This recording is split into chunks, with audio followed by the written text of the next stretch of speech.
Picture the wealthiest city the ancient world had ever seen. Golden temples, camel caravans hauling silk and spice through the gates, markets overflowing with gold dust changing hands from sunrise to sunset. And somewhere in the middle of all of it, walking the same streets as everyone else, the richest man Babylon had ever produced. His name was Arkad. He grew up in the same neighborhood as everyone else. He went to the same schools. He had no rich uncle, no lucky break, no secret inheritance. And yet gold flowed to him his entire life, while his childhood friends stayed poor for 40 years straight, working just as hard as he did. One day those old friends finally cornered him and asked the obvious question.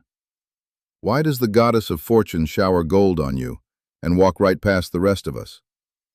Arkad's answer became the foundation of one of the most quoted money books ever written, The Richest Man in Babylon, by George S. Clason.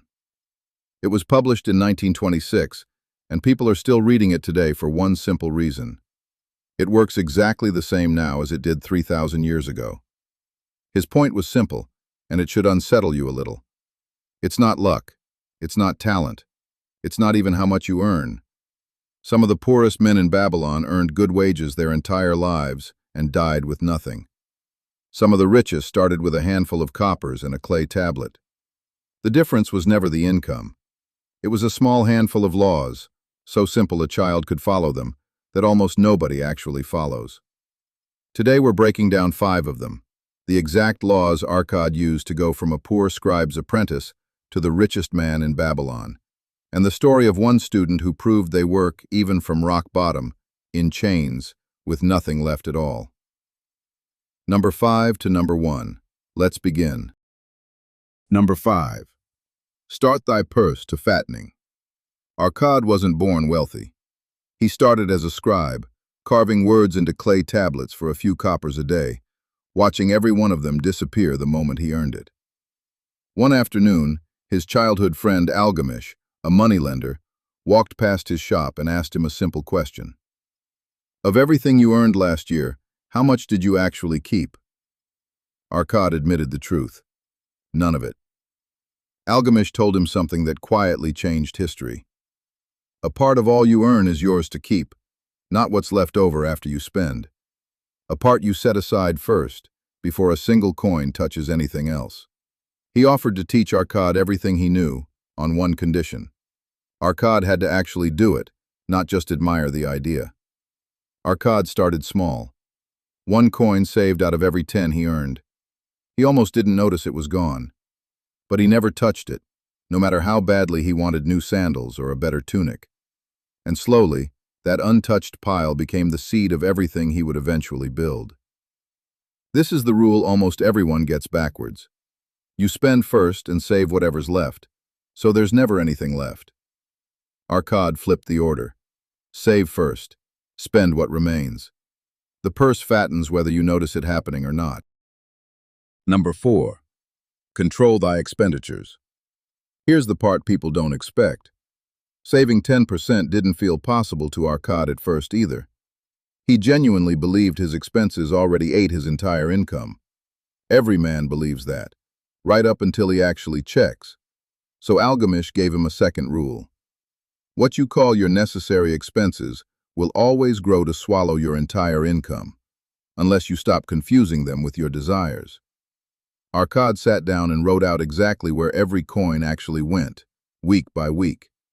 And he discovered something almost everyone discovers the moment they actually look closely. Most of what felt necessary was really just habit dressed up as need. He built a simple budget around it. 90% of his income covered his real needs: food, shelter, the tools of his trade, and to his surprise, he barely felt the difference. The desires that didn't fit quietly got dropped, the way weeds get pulled from a garden before they take it over completely. You don't need to earn more to have more. You need to know, honestly, where your money is actually going. Most people never do, and it costs them decades. Number 3. Make thy gold multiply. A pile of saved coins sitting in a box isn't wealth. It's just coins, quietly losing value while they wait. Arkad's fortune didn't come from stacking coppers under his bed. It came from what he did with them next. He lent his savings to a shield maker named Agar, who needed bronze to fill a large order from the king's army. Agar paid him back in full, plus interest, a little extra on top for the use of the money while it worked. When that loan returned, Arkad didn't spend the profit. He lent it out again, bigger this time, alongside his next 10%. Then again. Then again. Year after year, the pile growing faster each time on its own.